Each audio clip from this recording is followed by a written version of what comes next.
Hi guys, this is Rohit Sharma and today I'm here to discuss with you on the basics for CLAT legal reasoning. This lecture is important for CLAT 2020 students who are appearing for CLAT 2020, as well as the students who are going to appear for CLAT 21, CLAT 22, CLAT 23, CLAT 24, because the legal reasoning section most probably will remain constant. The approach will be constant for the upcoming years.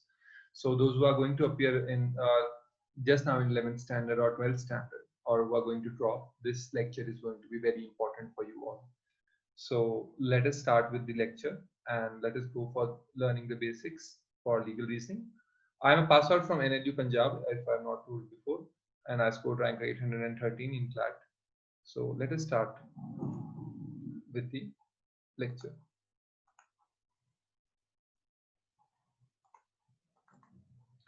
So as you can see, the name of the chapter as itself suggests, it is the legal reasoning basics class. ठीक है, तो मैं यहाँ पर आपके organically deal करूंगा कि basics जो आपके लीगल रीजनिंग के अंदर है वो कैसे आपके अच्छे हो सकते हैं। कि अगर देखिए आपका गोल है, मान लेते हैं 35 में से मार्क्स, अगर मैं एवरेज लेके चलता हूँ 35 मार्क्स का क्वेश्चन आते हैं लीगल रीजनिंग सेक्शन में, आप लेके चलेंगे मेरे 30 आ जाए, 32 आ जाए, तो वो एक आपका गोल है। लेकिन गोल्स ऐसा अचीव नहीं होते जब हम उनको मान लेते हैं। गोल्स तब अचीव होते हैं जब हम उनके लिए प्रोसेसेस करते हैं। ठीक है, सो फॉर एग्जांपल, अगर मैं सुबह उठता हूँ, मैं खाना ठीक से खाता हूँ, मैं सोता ठीक टाइम पर हूँ, मैं ज्यादा गेम्स नहीं खेलता हूँ, तो मेरी आंखें ठीक रहेंगी, मेरी हेल्थ ठीक रहेगी, राइट, क्योंकि मैं ठीक टाइम से सो रहा हूँ, ठीक टाइम से जा रहा हूँ, ठीक टाइम से व्यायाम कर रहा हूँ, ठीक से खाना खा रहा हूँ। ये प्रोसेस है, इनको लॉन्ग टाइम तक फॉलो करना पड़ता है, तो एक गोल अचीव होता है गुड हेल्थ का। अगर आप इसे एक दिन अचीव करोगे, 2 दिन अचीव करोगे, और 4 दिन आप पिज्जा हट जाके खाओगे या डोमिनोज पूरी तरीके से गल्प करोगे या बहुत सारी कैफीन पियोगे कोल्ड ड्रिंक्स में, then that healthy goal will not be achieved. So we have to go for the process rather than we have to go for the goal itself, because if we follow the process, then goals will be in our hands. So legal reasoning basics class. So सबसे पहला जो आपको आता है वो है कि basic one है कि आपको पैसेज बहुत केयरफुली रीड करना है। ठीक है, पैसेज रीडिंग जो है वो आपको एक क्लियरर पिक्चर देती है। ठीक है, अगर आपने पैसेज ही ठीक से रीड नहीं किया तो आप भूल जाओ कि आप लीगल रीजनिंग सेक्शन के अंदर बहुत अच्छे मार्क्स स्कोर करोगे। आप नहीं स्कोर कर सकते लीगल रीजनिंग सेक्शन में मार्क्स, क्योंकि पैसेज आपको एक कंप्लीट पिक्चर देता है उस लॉ की, उस लीगल डेवलपमेंट की, उस केस लॉ की जो डिस्कस हो रहा है उस पैसेज के अंदर। अब जो दूसरी बात आती है इसके अंदर कि पैसेज का जो लीगल प्रिंसिपल है वो होल्ड करता है कि application to the question. So for example question comes in, एक बच्चा है, उस बच्चे की एज है 6 साल से कम। पैसेज में दिया हुआ है कि 7 साल से कम के बच्चा कोई भी क्राइम कर देता है उसको सजा नहीं होगी। उसमें लिखा है कि 6 साल का बच्चा जानबूझकर अपने पिता को पास जाकर उनके बंदूक यहाँ पर रख के मैलिस के साथ गोली मार देता है, खोपड़ी पर गोली रख के, और उनकी he bursts down the skull and he fires 3 bullets with malice. ठीक है, अब ऊपर जो प्रिंसिपल दिया हुआ है कि 7 साल से छोटे बच्चे को इन डोली के पैक्स है, मतलब he is not even capable of crime in the eyes of law. तो इस केस के अंदर जो लीगल प्रिंसिपल यहाँ पर लगेगा वो सिंपल सा होगा कि आप सजा नहीं दे सकते हैं 7 साल के बच्चे को। वहां पर आपको अपना इमोशन नहीं लगाना है कि नहीं उसने तो पास जाके किया, मैं इससे किया। अगर ऊपर लीगल प्रिंसिपल दे रखा है कि आप नहीं दे सकते तो आप नहीं दे सकते, फिर आप जो मर्जी कर लो। अब thorough reading of the passage जो है वो क्लियर करती है way for good accuracy ratio and good speed in the exam hall. अब ये क्यों इंपॉर्टेंट है? देखो, क्लैट का जो पेपर है वो critical reasoning, critical thinking, legal reasoning के एप्लीकेशन और क्वांटिटेटिव टेक्निक से बना है, और इंग्लिश कॉम्प्रिहेंशन। ठीक है, इन सब चीजों से बना है। जीके का सेक्शन तो 10 मिनट ही लेते। अगर आप गुड एक्यूरेसी और स्पीड से चलते हैं इंग्लिश और लीगल रीजनिंग में, तभी आप क्रिटिकल रीजनिंग और क्वांट को रिक्वायर्ड टाइम दे पाओगे। ठीक है, अगर आप लीगल रीजनिंग को सोचते हो कि मैं इसके लिए 45 मिनट दे दूंगा, 50 मिनट इसी को दे दूंगा, तो फिर आप पेपर में अच्छा परफॉर्म नहीं कर पाओगे, क्योंकि आपका क्वांट जो है वो 20 मिनट मिनिमम लेगा अगर आप एक एवरेज या गुड स्टूडेंट हो। ठीक है, 15 से 20 मिनट वो ले लेंगे, वो 15, 16, 17 क्वेश्चन। और आपका लीगल क्रिटिकल थिंकिंग भी 32 क्वेश्चन जो आते हैं वो अगर आपका उसमें एनालिटिकल रीजनिंग में जाती है तो 35 से 40 मिनट वो ले सकते हैं पेपर के अंदर। तो 1 घंटा तो आपका क्वांट और अपना क्रिटिकल रीजनिंग ले जाती है, तो फिर टाइम बहुत कम बचता है आपके लीगल के लिए, इंग्लिश के लिए और जीके के लिए। ठीक है, अगर हम 1 घंटा वहां नहीं देना चाहते हैं, मतलब अगर हम 45 मिनट अगर हम 35 मिनट देना चाहते हैं या 40 मिनट देना चाहते हैं तो लीगल और इंग्लिश में हमें फास्ट करना होगा, हमें इंग्लिश 25 मिनट में और लीगल एट बेस्ट 30 से 35 मिनट में खत्म करना होगा, तभी हम 40 मिनट दे सकते हैं अपने क्रिटिकल रीजनिंग सेक्शन को। सो वहां पर ये आता है गुड स्पीड का, ठीक है। गुड एक्यूरेसी भी जरूरी है क्योंकि लीगल रीजनिंग बहुत ही ज्यादा स्कोरिंग सेक्शन है पेपर का, सिर्फ पैसेज दिया हुआ है उसको अप्लाई करना है, तो उसके लिए बेसिक वन फॉलो करना है आपको कि रीड द पैसेज केयरफुली। अब नंबर 2 पे आ जाते हैं, एक्सेप्शंस को सर्च करना है पैसेज में। सो फॉर एग्जांपल जैसे मान लेते हैं कि प्राइवेट डिफेंस का एग्जांपल किसी भी पर्सन को नहीं मिलेगा अगर वो वॉलंटरीली हर्ट करता है किसी को, तो उसका एक्सेप्शन है कि 7 साल से छोटा बच्चा इंडोली के फैक्ट्स है। तो अगर ये दिया हुआ है और आपने सिर्फ पहले वाला पढ़ा, आपने सुपरफिशियली रीड किया, ठीक है, कि आपने सिर्फ ये पढ़ा कि हाँ जी किसी को भी एक्सेप्शन नहीं होगा अगर वो वॉलंटरीली हर्ट करता है दूसरे पर्सन को, और आपने टिक मार्क कर दिया हाँ जी 6 साल का बच्चा मान लेते हैं राहुल जो है वो लायबल है अपने पिता को मारने के लिए, तो फिर आपका वो क्वेश्चन गलत हो जाएगा क्योंकि आपने एक्सेप्शन जो है उस पैसेज के अंदर नहीं देखा। अब जो पैसेज है वो लीगल एक्सेप्शंस और कंडीशंस जो अटैच्ड हैं वो भी कैरी कर सकता है। सो मैं आपको एक एग्जांपल देता हूँ कि ट्रांसफर ऑफ प्रॉपर्टी का पैसेज है, उसमें बोला हुआ है कि अगर कोई पर्सन किसी को कोई कंडीशन अटैच करता है ट्रांसफर ऑफ प्रॉपर्टी से पहले, तो वो वैलिड कॉन्ट्रैक्ट है, तो आप वैलिड सेल मान सकते हो उसको। तो लेट अस से कि ए बोलता है बी को कि बी अगर तू सी यानी जो मेरी डॉटर है उससे शादी करता है तो मैं तेरे नाम पे अपनी पूरी प्रॉपर्टी कर दूंगा, ठीक है। बी को बोलता है सी की प्रॉपर्टी कर दूंगा, या लेट अस से कि बी को बोलता है कि आप इस अगर मेरा ध्यान रखते हो पूरा जिंदगी भर तो मैं अपनी प्रॉपर्टी आपके नाम पे छोड़ के चला जाऊंगा, तो ये वैलिड कॉन्ट्रैक्ट सेल का होगा। तो ये कंडीशंस अटैच्ड हैं, ऊपर दिया होगा कि अगर कोई कंडीशन अटैच भी हो प्रॉपर्टी के साथ तो भी वेस्ट हो सकती है प्रॉपर्टी लेटर स्टेज में। तो ये केस जो है कंटिंजेंट कॉन्ट्रैक्ट के, वेस्टेड कॉन्ट्रैक्ट के, ये ऊपर दिए होंगे। लीगल एक्सेप्शंस क्या है, कंडीशंस अटैच में क्या कॉन्ट्रैक्ट होगा या नहीं होगा, सेल होगी ट्रांसफर ऑफ प्रॉपर्टी की नहीं होगी। अगर आपने पैसेज ही ध्यान से नहीं पढ़ा तो आप क्वेश्चंस नहीं कर सकते। So read the passage carefully, search for the exception, search for the condition attached. अगर आप सुपरफिशियली पढ़ते हैं तो वो लेस स्कोर करेगा क्योंकि अगर क्वेश्चन ग्रे एरिया से आ जाता है, ये दो लॉज को मिक्स करके आ गया उसी पैसेज में से, तो आप स्कोर अच्छा नहीं कर पाओगे। Read.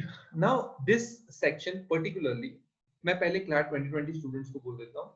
देखो क्लैट 2020 स्टूडेंट्स के लिए रीडिंग का तो ऐसा टाइम नहीं है कि आप बुक्स रीड करो या लैंग्वेज को अपनी अभी इंप्रूव करने लगो।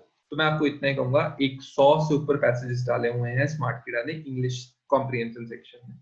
आप ऐप डाउनलोड करो स्मार्ट कीड़ा की और उसमें वो 100 कॉम्प्रिहेंशन टाइमर के साथ आप करो। आपकी लैंग्वेज डेफिनेटली 1 नॉच या 2 नॉच तो ऊपर जाएगी। अगर आप 8 मिनट के अंदर पहले पैसेजेस को कर पा रहे थे तो आप 7 मिनट में करोगे। फिर वही स्पीड आपकी लीगल रीजनिंग के पैसेजेस को पढ़ने में भी अप्लाई होगी। 28 के आसपास पैसेजेस लीगल रीजनिंग के भी डले हुए हैं लॉ सेक्शन में स्मार्ट कीड़ा के, तो आप वहां जाओ और उन लॉ सेक्शंस को करो, ठीक है। वो क्लैट 2020 पैटर्न पे डले हैं, अपडेटेड पैटर्न है, आंसर्स दिए हुए हैं, there is no money that is going to be charge, so kindly do it. And if you are not able to find it, just follow down the links given beneath this video in the YouTube, ठीक है। अब जो दूसरा part है कि language reading comprehension abilities जो है passage की वो टाइम लेती है, देखो पेशेंस लगता है। तो जो क्लैट 21 दे रहे हैं, 22 दे रहे हैं, 23 देना चाहते हैं, आप ये लेकर चलोगे अगर आपकी प्रोफिशिएंसी नहीं है इंग्लिश लैंग्वेज में तो आप उतना अच्छा स्कोर उसके अंदर नहीं कर पाओगे जितना आप सोचते हो, ठीक है। बाकी जो पेपर्स हैं, स्लैट हो गया, एमएच सेट हो गया, आपका पीओ हो गया, आपका कोई भी और 5 लॉ एंट्रेंस होता हो कंट्री में, आईलेट हो गया मेरे ख्याल से, मैंने बोल दिया शायद, वो इतना ज्यादा इंग्लिश को टेस्ट नहीं करते जितना ये पेपर करता है, बिकॉज ये पेपर आपसे क्रिटिकल रीजनिंग मांग रहा है। क्रिटिकल रीजनिंग तो आप तब करोगे ना जब आप पहले उस पैसेज को समझ जाओगे, तभी तो उसका क्रिटिक निकालोगे। मान लेते हैं आपने मेरा क्रिटिक निकालना है, पहले मेरे लेक्चर्स तो अटेंड करो, उसके बाद आप पूरा 30 मिनट्स के बाद एक क्रिटिक लिख सकते हो कि हाँ जी हमें ये ठीक नहीं लगा, हम चाहते हैं कि ये हो जाए। आपने लेक्चर सिर्फ 2 मिनट अटेंड किया और आप चले गए, या आपको 4 मिनट का ही समझ आया या आपको 16 मिनट का ही समझ आया, तो then it is not the fault of the teacher but it is the fault of the student who could not understand. Similarly, CLAT consortium is not at fault here. Fault will be of yours. That will be the end position. Though morally as well as nation-wise, it is very bad that the top legal education of the country is only given in English language. Even after 70 years of independence, we are not able to find out common language for the country, and we are not able to give it in a native language. Okay, that's another moralistic debate, but for the CLAT exam you need to do it. Language के लिए reading comprehension abilities चाहिए जिसके लिए time patience लगता है, मैंने आपको शुरू में बता दिया। अगर आप गुड स्कोर चाहते हो लीगल रीजनिंग पेपर में, तो आपको कॉलम्स पढ़नी चाहिए न्यूज़पेपर में जो लीगल सेक्शन के साथ डील कर रहे हैं, बुक्स पढ़नी चाहिए जो लॉ के साथ डील करती हैं। आप ऑटोबायोग्राफी पढ़ सकते हैं जजेस की, लॉयर्स की पढ़ सकते हैं, बुक्स पढ़ सकते हैं जो लॉ से डील करती हैं, कॉन्स्टिट्यूशन से डील करती हैं। और अगर आप शॉर्ट टाइम में क्लैट 2020 का पेपर दे रहे हैं, तो आप judgesahab.com पे जाएं, वहाँ पे बहुत सारे आर्टिकल्स हैं जो इन्हीं से डील कर रहे हैं, तो आप वो पढ़ सकते हैं अपना स्कोर को इंक्रीज करने के लिए। जो न्यू लीगल डेवलपमेंट्स हैं, legal news, legal case laws, both old and new, ये आपको करनी बहुत जरूरी है क्योंकि इनसे डायरेक्ट क्वेश्चन आ सकता है। फॉर एग्जाम्पल हम एनलैट का केस लेते हैं, तो एनलैट ने क्वेश्चन हिंदू सक्सेशन एक्ट पे पूछ लिया है, और हिंदू सक्सेशन एक्ट अभी ही उसका 2-3 महीने पहले नया जजमेंट आया था जस्टिस भानुमति, और there was one more honourable justice in that case. So ये जो केसेस हैं, ये आपके, अगर आप नहीं करोगे और बोलोगे कि नहीं नहीं ये तो बहुत बड़ा वकील नहीं मैंने बनना है, मैंने बेसिक बेसिक करना है, तो आप नहीं कर सकते। लीगल न्यूज और न्यूज लॉज जो हैं वो आपको जीके सेक्शन के लिए अपडेट नहीं रखेंगे, बट आपको इक्विप करेंगे। अगर कोई भी पेपर आ जाता है, मान लेते हैं कि mineral law amendment bill ordinance जो है आपका, अमेंडमेंट बिल या ऑर्डिनेंस, पहले ऑर्डिनेंस आया था, आपका आ जाता है पेपर के अंदर, तो उसमें लाइसेंस क्या होता है, लाइसेंस फी क्या होती है, कैसे बोलियां लगती हैं, वो सारी चीजें उनमें पहले से कवर होंगी न्यूज में। अगर पेपर में आ जाता है वो, तो आपको टाइम ही लगेगा ज्यादा समझने के लिए कि अच्छा ये क्या बात कर रहा है। अदरवाइज आप पूरा ऑप्शनरिंग और माइनिंग प्रोसेस ही वहां पे समझते रह जाओगे पेपर में, और क्वेश्चन निकल जाएगा हाथ से, ठीक है, टाइम निकल जाएगा। Even if you are accurate, let us say that the average good student took 5 minutes and you took 10 minutes to understand it. That will mean necessarily that you will lose 5 marks in the quant section because you will not be able to do it, or in the critical reasoning section. ठीक है, so पहले से news और news के related loss पढ़ के रखो, बहुत बेसिक, सब लोग मिस करते हैं, लेकिन आपको मैं क्लियरली बताता हूँ। कॉन्स्टिट्यूशन ऑफ इंडिया को पढ़ो, बिकॉज कॉन्स्टिट्यूशन ऑफ इंडिया से सारे लॉज रिलेटेड आएंगे। For example secularism, federalism, union government etcetera, ये सारा का सारा आपका ये सारा का सारा आपका चलेगा किससे, कॉन्स्टिट्यूशन ऑफ इंडिया से। इसके लिए जो बेस्ट बुक है वो है डीडी बासु, इसका शॉर्टर वर्जन आप पढ़ सकते हो। अगर आप इंपॉर्टेंट केस लॉज पढ़ना चाहते हो तो मैंने judgesahab.com पर वो डाले हैं, आप वहां से पढ़ सकते हैं, ठीक है। कॉन्स्टिट्यूशन पढ़ना बहुत इंपॉर्टेंट है। डीडी वासु का शॉर्टर वर्जन ले लेना आप लोग, 200-300 पेजेस का आता है। जो भी बच्चे अपना मार्क को टेक्निकली बहुत ज्यादा इंप्रूव करना चाहते हैं, तो वो अपने आप भी जो जो उससे हिस्ट्री है उसकी क्या क्या उसके क्या क्या केस लॉज है वो आप पढ़ सकते हो, ठीक है। थोड़ा सा ये एडवांस लेवल पे है, ठीक है, डीडी वासु एडवांस लेवल है, लेकिन अगर आप पढ़ लेते हो तो डेफिनेटली फिर आप कोई भी पैसेज कॉन्स्टिट्यूशन से आता है उसमें आपको हेल्प मिल सकती है। मैं इस पर एक फ्री लीगल सीरीज बनाऊंगा वीडियो की, तो आप उसको भी फॉलो कर सकते हो। अगर आपकी कोई प्रॉब्लम हो तो आप उसमें डायरेक्टली मुझसे पूछ सकते हैं जहां आपको समझ में नहीं आ रहा है, ठीक है। लीगल जीके में आप लर्न करें legal Maxim's, legal words, legal GK from any standard book. अब लीगल मैक्सिम्स को लर्न करना क्यों जरूरी है? देखिए, सबसे पहली बात आती है कि लीगल मैक्सिम्स होती क्या है। सो फॉर एग्जांपल एक रूल आ जाता है, audi alteram partem, hear the other party, audi का मतलब ऑडी, ठीक है, hear the other party before a decision is being made. Let us say there are 3 parties, one is the judge and there are 2 parties who are fighting the case. If the judge only hears the one party, ठीक है, and he does not hear the adversary, और उसका जो defendant है या plaintiff को ही सुनता है, डिफेंडेंट को नहीं सुनता है, या डिफेंडेंट को सुनता है, प्लेंटिफ को नहीं सुनता है, तो वो एक बेसिक लॉ को तोड़ रहा है कि आपने किसी को बिना सुने ही अपना जजमेंट दे दिया, तो वो जजमेंट फ्लॉड है, क्योंकि वो बेसिक जो लॉ है ऑडी ऑल्ट्रम पार्टम का, वो फॉलो नहीं कर रहा है। तो लीगल मैक्सिम्स जो है वो आपको प्रिसाइज लॉ देते हैं। सो फॉर एग्जाम्पल जैसे पतंजलि के योग सूत्र है, प्रिसाइज है।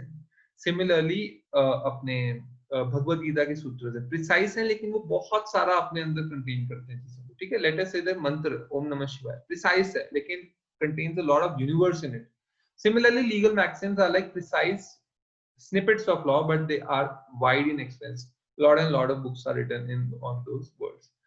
Learn legal words हैं, जैसे abatement है, conspiracy है, आपका एडल्ट्री है, इसके अलावा आपका डिफेमेशन है। ये नॉर्मल वर्ड्स भी होते हैं, बट अगर आपका इनका लीगल एप्लीकेशन पढ़ते हो तो बहुत अच्छी बात है। असॉल्ट का मतलब क्या है, ठीक है, आपका मतलब क्या पता असॉल्ट आपके मतलब में हो कि मारना, लेकिन लीगल वर्ड में असॉल्ट का मतलब है डराना, दिखाना, या ऐसा एज्यूम कराना दूसरे पर्सन को मैं उसको मारने वाला हूँ। आप सोचते होंगे कि असॉल्ट मतलब मार दिया, लेकिन वो असॉल्ट नहीं है, वो है battery. In the legal sense it is battery. So आप वो लोग जब बेसिक वर्ड्स करते हो तो ये आपको केवल क्लैट में ही नहीं, ये आपको आईलेट, स्लैट, एमएचसेट सब में हेल्प करता है। लीगल जीके के लिए आप कोई भी स्टैंडर्ड बुक मार्केट में है वो आप फॉलो कर सकते हो, और जब इसका टेस्ट देना हो तो आप ऐसे टेस्ट दे देना, लीगल मैक्सिम्स स्मार्टकिडा पीडीएफ, तो आपको बहुत सारी मैक्सिम्स मिल जाएंगी जो इंपॉर्टेंट है, मैंने डाल रखी है, ठीक है। टेस्ट टाइम, अब जो सबसे बड़ी गलती बच्चे करते हैं वो बोलते हैं कि जी हमें सब कुछ आता है, बट ऐसा मत करें। आप एक गागा और वंडरलैंड में मत रहे मैं ही सर्वशक्तिमान हूँ, अहम ब्रह्म अस्मि, ऐसा नहीं होता है। टेस्ट योरसेल्फ, ठीक है। अब अपने आप को टेस्ट करो। अगर आप स्कोर 30 से अबव नहीं ले रहे हो, 5 और मोर टेस्ट अगर आप कोई भी टेस्ट सीरीज की देते हो, ठीक है, मैं आपको रिकमेंड करूंगा कि आप 2-3 जगह से टेस्ट सीरीज लें, क्योंकि एक ही जगह की टेस्ट सीरीज देखेंगे ना हम उसी एग्जामिनर के हिसाब से क्वेश्चन देने लग जाते हैं, जबकि क्लैट कंसोर्टियम किसी भी टाइप का पेपर डाल सकता है। तो आप अपने इंस्टीट्यूट की टेस्ट सीरीज जो भी आपके पास चल रही है वो, और उसके अलावा आप स्मार्टडेटा की ऑफिशियल टेस्ट सीरीज ले सकते हो। आप फ्री टेस्ट करके भी देख सकते हो उनका एक, और अपनी इंप्रूवमेंट को देखो कि क्या मैं इंप्रूव कर सकता हूँ, मेरे मेंशन पॉइंट्स में क्या मैं 30 से अबव स्कोर कर पा रहा हूँ दोनों टेस्ट में, अगर नहीं कर पा रहा हूँ तो मैं क्यों नहीं कर पा रहा हूँ, इंप्रूवमेंट के लिए क्या चाहिए। सो आइडियल स्कोर क्या होगा लीगल रीजनिंग सेक्शन में, बहुत सारे लोगों का आंसर क्वेश्चन होता है। तो फैसला पहले एज्यूम करते हैं कि लीगल रीजनिंग एज्यूम करते हैं 35 मार्क्स की आती है, तो एवरेज पुअर स्कोर होगा 24 से 23-22 मार्क्स अगर पेपर नॉर्मल आया लीगल रीजनिंग सेक्शन का पार्ट पे। तो 25 मार्क्स अगर आप स्कोर कर रहे हो तो वो बहुत एवरेज स्कोर है, यानी कि आपने 10 मिस्टेक्स की हैं, ठीक है। 25 मतलब आपने 26-27 क्वेश्चन ठीक किए और आपने 8 मिस्टेक्स की, तो 25 मार्क्स आए आपके नेट। अबव एवरेज स्कोर है 27 मार्क्स। गुड स्कोर है आपका 30 मार्क्स। दैट मींस कि अगर आपने 32 क्वेश्चन अटेम्प्ट किए, 3-4 क्वेश्चन गलत किए, तो आपका 31.5 30 के आसपास आके स्कोर टिक गया। 31 क्वेश्चन आपने अटेम्प्ट किए, 3-4 आपने गलत किए और आपका स्कोर 30 आ गया, because 4 questions are wrong. 4 into 0.25 that is 1 marks for the negative and you score 30 marks. Excellent score जो आपका है इसके अंदर वो है 32 to 35 with a 10% margin error. That will give you a very ideal and very good score in the legal reasoning section. ठीक है, तो ये आई गेस मेरी तरफ से पूरा आपको सेंस असेसमेंट था। आज हम लोग कुछ क्वेश्चंस देखते हैं कि कैसे हमें लीगल रीजनिंग के जो मैंने टिप्स बताए हैं वो हमें हेल्प करते हैं एक्चुअल एग्जाम। क्लासेस जो है आपकी कल से स्टार्ट होंगी, एक्सटेंसिव क्लासेस होंगी वो, लेकिन आज हम लोग कुछ क्वेश्चंस फिर भी देख कर जाएंगे, ठीक है। So let us start those questions. So first of all आपको चैप्टर जो है वो रीड करना है इसके अंदर, ठीक है। So let us see, so now you read it, I will just drag my thing on the upper hand. ये इंदिरा गांधी के जस्टिस एचआर खन्ना जो है, इन्होंने अपनी चीफ जस्टिसशिप ठुकरा दी थी, और अब देखिए ठुकराई दी थी क्योंकि इन्होंने जजमेंट उनके फेवर में नहीं दिया, तो everybody knew that he will not get the chief justiceship. Not that he was offered as such, but he was in the line and he was superseded.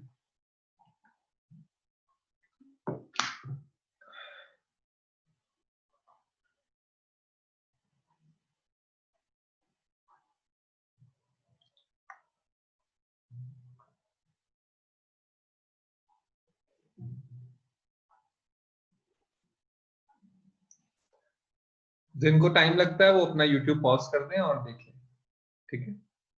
Pause करके भी आप देख सकते हो।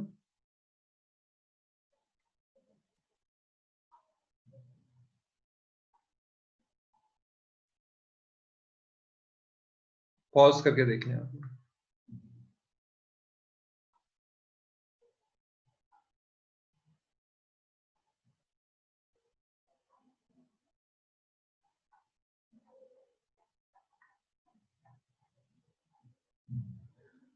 तो यहाँ पर हम देखते हैं कि जस्टिस एचआर, मैंने देखो पैसेज से जो रेलिवेंट है वो मैंने उठा के रख दिया आप लोगों के लिए, ताकि आप लोगों को एटलीस्ट आज की क्लास में प्रॉब्लम ना हो। तो justice HR Khanna invoking justice Brandeis of the US supreme court wrote that the greatest danger to liberty lies in the insidious encroachment by men of zeal, well-meaning but lacking in due deference for the rule of law. According to the above lines taken from the passage, which of the following follows the same analogy? अब आप इस passage को, question को देखो आप। Due deference, rule of law, insidious, देख रहे हो ना वर्ड्स, देखो कैसे कैसे। Insidious is a English word, rule of law is a legal मतलब फ्रेज कह सकते हो आप इसको। Analogy, again you need to find the मतलब जिस कहते हैं आपको मेजर बिठाना है, ठीक है। अब जस्टिस अजहर खन्ना इसके अंदर बोल रहे हैं कि जो मैन ऑफ जील होते हैं, आते हैं रूलर्स, बोलते हैं हम सब कुछ चेंज कर देंगे, बट लॉ के हिसाब से नहीं चलेंगे, डिक्टेटरशिप टाइप चलेंगे, ठीक है। तो कौन से जो ऐसी चीज है जो नीचे जो है जो सेम चीजों को फॉलो कर रही है। तो let us say government of India excessive measures use करती है एपिडेमिक्स एक्ट में, क्रिमिनल प्रोसीजर में, to contain intermixing of people in lockdown. किया है गवर्नमेंट ने, ठीक है, डंडे वंडे मारे हैं लोगों को, लेकिन क्या वो रूल ऑफ लॉ के खिलाफ है? एनालॉजी सेम बिठानी है ना कि डेफरेंस नहीं है रूल ऑफ लॉ के लिए, मतलब मानेंगे नहीं रूल ऑफ लॉ को। तो यहाँ पर तो रूल ऑफ लॉ मान रहे हैं, क्योंकि उन्होंने जो एक्ट में है, जो पार्लियामेंट से पास्ड एक्ट्स है, उसी के हिसाब से उन्हें डंडे वंडे मारे हैं, जो भी पीनल पनिशमेंट्स दी हैं वो इसके हिसाब से ही। सेकंड देख लेते हैं, government of Maharashtra declaring Mumbai to be a lockdown zone using the law even when the entire state is not in lockdown. अब अगेन, ठीक है, गवर्नमेंट ने अपनी पावर यूज करते हुए एक सिटी को कर दिया लॉकडाउन में, सारे स्टेट को लॉकडाउन में करना जरूरी थोड़ी है लॉ के हिसाब से। तो यहाँ पर भी डिफरेंस ऑफ लॉ है। अब police of MP tapping the phone of a government official having links with the foreign army and violating his right to privacy. Right to privacy violate किया है, यस, फंडामेंटल राइट है किसी भी person का, लेकिन वो गवर्नमेंट ऑफिशियल जो है पहले रूल ऑफ लॉ के हिसाब से फॉरेन आर्मी के बंदे से बात कर रहा है, और उसका टैपिंग हो सकती है फोन के अंदर, टेलीग्राफ एक्ट और जो भी लॉ है उसके हिसाब से। तो यहाँ पर भी रूल ऑफ लॉ फॉलो किया उन्होंने, क्योंकि ड्यू प्रोसेस ऑफ लॉ होगा अगर, तो उस हिसाब से टैपिंग कर सकती है पुलिस आपके लाइन से। अगर आप आईएसआई से बात कर रहे हो, चाइनीज एजेंसी से बात कर रहे हो, तो वहां कर सकते हैं। तो ये जो उत्तर प्रदेश का पुलिस डिपार्टमेंट है, नोटोरियस डिकॉइट है, एब्सकॉन्डिंग ऑफिसर विकास दुबे है। यहाँ पर देखिए क्वेश्चन आपको मिल जाएगा, पुलिस डिपार्टमेंट उत्तर प्रदेश का डिकॉइट जो है वो विकास दुबे, उसको एनकाउंटर मेजर से मार देती है जब वो अरेस्टेड है। अब यहाँ पर सबसे बड़ी बात मैंने आपको क्या बोली थी कि आपको पैसेज पढ़ना है, तो जब वो अरेस्टेड है बंदा, आप उसका एनकाउंटर कैसे कर सकते हो? इसका मतलब तो ये हुआ कि आपने पहले अरेस्ट से उसको फ्री किया, फिर उसका स्टेज किया एनकाउंटर, ये बताने के लिए कि वो तो भाग रहा था, ठीक है। तो यहाँ पर वो अरेस्टेड है ऑलरेडी, तो उसको अगर आप किल कर रहे हो तो वो आपका आता है एनालॉजी में कि आपने रूल ऑफ लॉ की डिफरेंस नहीं की, ठीक है। डॉकवर्ट ऑलरेडी सरेंडर कर चुका था, पुलिस के अरेस्ट में था, तो अब थोड़ी होगा उसका एनकाउंटर। एनकाउंटर तो होता है किसी भागते हुए भगौड़े को रोकने के लिए या अपराधी को रोकने के लिए। अब दूसरा पैसेज देख लेते हैं, अपीलिंग दो it is, the argument is not only wrong but also dangerous for precisely the reason that Justice Khanna outlined. When faced with crisis, governments acting for all the right reasons are invariably prone to overreach. अब आप लोग पढ़ें।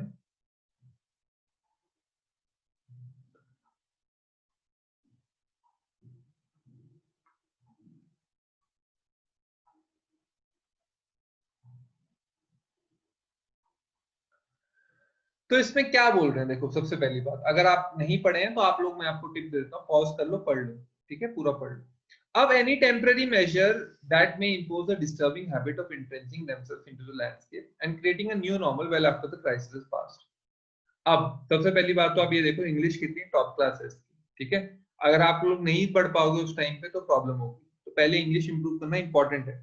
अब दूसरी important बात, यहाँ पर वो बोल रहे हैं कि कोई भी चीज सरकार जो इमरजेंसी में करती है, बस इमरजेंसी के बाद वो खत्म हो जानी चाहिए, अदरवाइज अगर वो नॉर्मल टाइम में भी वही चलता रहा तो प्रॉब्लम होगी। अब लेटर से कि मास्क के ऊपर 500 रुपए फाइन है, आज से 2 साल के बाद भी यही चलता रहा तो प्रॉब्लम है। आपके बाहर जाने पर या इंटर स्टेट में भी थोड़ा टाइम पहले प्रॉब्लम थी, अगर हमेशा के लिए वही हो जाता है इंटर स्टेट, तो फिर इंटर कंट्री कैसे हुआ? इंटर स्टेट मूवमेंट पे तो बैन ही लग गया है। तो टेम्पररी मेजर को परमानेंट नहीं होने देना, इस पे वो बोल रहे हैं। अब according to the lines taken from the passage, which of the following is quite opposite to analogy, मतलब ऑपोजिट निकालना है कि इसके ऑपोजिट क्या है। तो ऑपोजिट इसमें देखो क्या होगा, आप समझ रहे हो ना, ऑपोजिट निकालना है, पहले तो सेम सेम निकालना था पिछले क्वेश्चन में, इसीलिए मैंने कहा क्वेश्चन की इंस्ट्रक्शंस को बहुत ध्यान से पढ़ना बहुत जरूरी है लीगल रीजनिंग क्लास के। ऑपोजिट का मतलब है government decides to use the powers mentioned in the epidemics act and section 144 CPC for unlimited time, ठीक है। अब government deletes the data held in the Aridhya Setu app after the pandemic has ended. Government continues to use the data stored in Aridhya app for famous purposes after the pandemic has ended. ठीक है, all of the above. अब इसके अंदर बहुत clearly, बहुत simply मैं आपको बताता हूँ। ऑपोजिट पूछा है ना इसने, यहाँ पे इसने क्या बोला है, when जस्टिस खन्ना जी ने क्या बोला, when faced with crisis governments करती हैं कि वो अपने टेम्पररी मेजर्स को परमानेंट मेजर्स बना लेती हैं। तो टेम्पररी मेजर्स परमानेंट मेजर्स कहाँ बने? यहाँ बने, क्योंकि गवर्नमेंट ने पावर यूज की, एपिडेमिक एक्ट की, और ये अनलिमिटेड टाइम के लिए कर दी। थर्ड में बने क्योंकि गवर्नमेंट ने जो डाटा आरोग्य सेतु ऐप में लिया था सिर्फ पेंडेमिक के खातिर, उसको उन्होंने यूज किया, ठीक है, इवन आफ्टर पेंडेमिक एंड हो रहा है, मतलब कोविड चला गया फिर भी जो आरोग्य सेतु ऐप में लोगों ने अपना प्राइवेट डाटा भर रखा है, गवर्नमेंट उसको यूज की जा रही है अलग अलग पर्पज के लिए। तो यहाँ पे तो देखो अनलिमिटेड टाइम यूज कर रही है, लेकिन यहाँ पर गवर्नमेंट ने डिलीट कर दिया डाटा आरोग्य सेतु ऐप का आफ्टर पेंडेमिक इज एंडेड, यानी कि टेम्पररी मेजर टेम्पररी ही रहा। तो ये जो है ये इसके ऑपोजिट है, ये इसके ऑपोजिट है, क्योंकि यहाँ पे जस्टिस खन्ना कह रहे हैं कि टेम्पररी मेजर टेम्पररी नहीं रखती सरकारें, उसको परमानेंट कर देती है।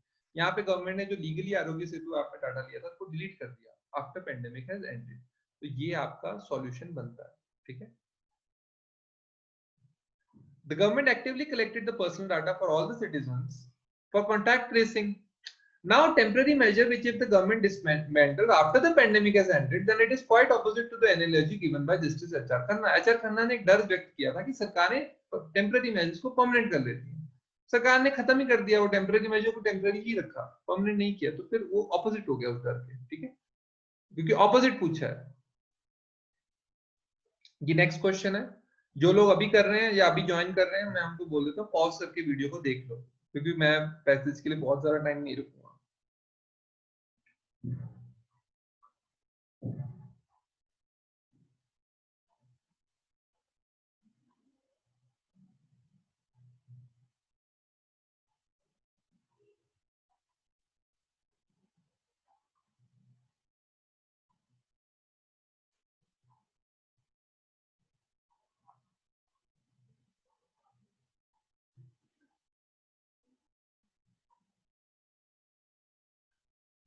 ठीक है, आई होप आपने पढ़ लिया। लास्ट वाले पैसेज पे हम आ जाते हैं।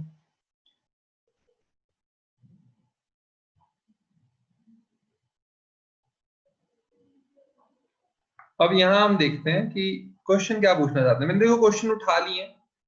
Container that was being used to store saline gas was old and not properly maintained. What seems to be the case is that plant management says to restart the plant, ignore the protocol of doing maintenance of the plant before resuming operations. क्या आप लोग पढ़ें?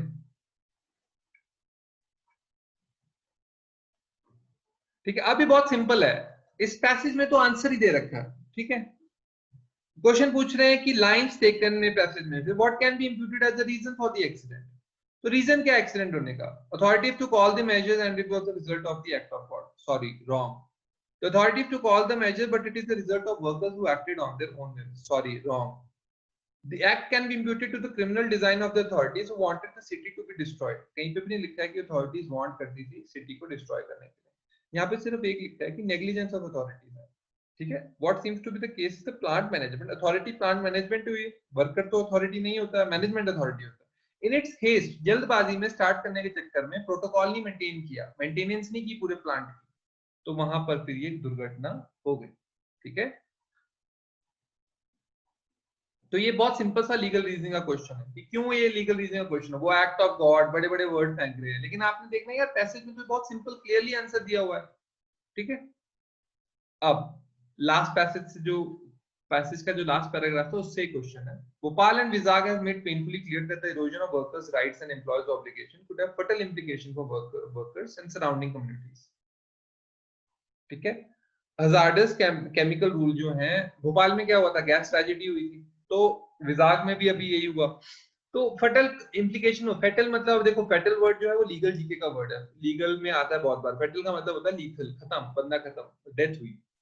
तो hazardous chemical rules हैं, ये बताते हैं कि कैसे रखना है आपको केमिकल्स लाइक स्टेरिन जो हार्मफुल है, ठीक है। लास्ट में वो बोल रहा है कि लॉ विदाउट एनफोर्समेंट, मतलब जो लॉ एनफोर्स नहीं हो सकते वो तो कोई गुड लॉ ही नहीं। तो स्टेट ऑफ एमपी के हिसाब से क्या ऐसी इंप्यूटेशन है कि लर्न किया उन्होंने अपना लेसन। तो स्टेट ऑफ मध्य प्रदेश ने बोला है कि it makes it laws related to storage of dangerous substances and backs it with pecuniary fines in case of violation, ठीक है। अब यहाँ पे क्वेश्चन देखो क्या बोला है, clearly laws without enforcers are no good as laws, ठीक है। What according to the passage makes the imputation that the state of MP has learned its lesson। मान लेते हैं कि स्टेट ऑफ एमपी ने लेसन लर्न किया अपना, क्योंकि पहले भोपाल गैस ट्रेजेडी हुई थी, तो अब उसने ऐसा क्या अप्लाई किया जो लाइंस में आप बताओ कि उसको हमें पता लग गया कि स्टेट ऑफ एमपी सीख गया अपने उस काम से, ठीक है। State of Madhya Pradesh makes it law related to storage of dangerous substances and backs it with pecuniary fines in cases of violation. Okay, good.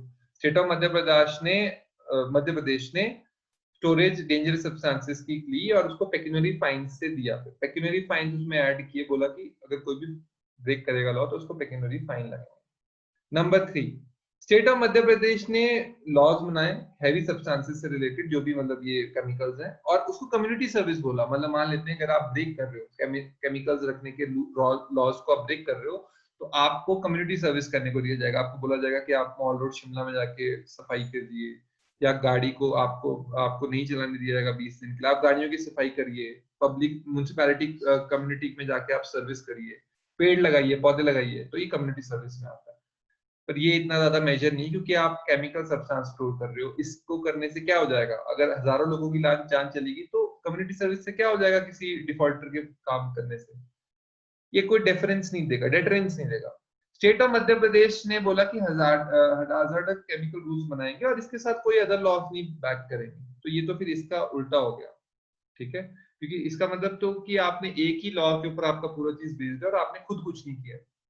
लेकिन जब हम सेकंड ऑप्शन देखते हैं, state of Madhya Pradesh makes it law related to storage of dangerous substances in addition to hazardous chemical rules and backs it with penal provision. यानी कि अगर किसी बंदे ने भी अगर केमिकल्स को रखा और बिना प्रॉपर कंडीशनिंग के, प्रॉपर स्टोरेज के, तो उसको ना केवल हजार्डस केमिकल रूल्स के अंदर वो पाया जाएगा, बल्कि पीनल प्रोविजन यानी कि उसको दंड संहिता के हिसाब से दंड दिया जाएगा। तो ये मध्य प्रदेश वाला इसके अंदर आता है। तो आंसर नंबर 2 का ये आंसर है, ठीक है?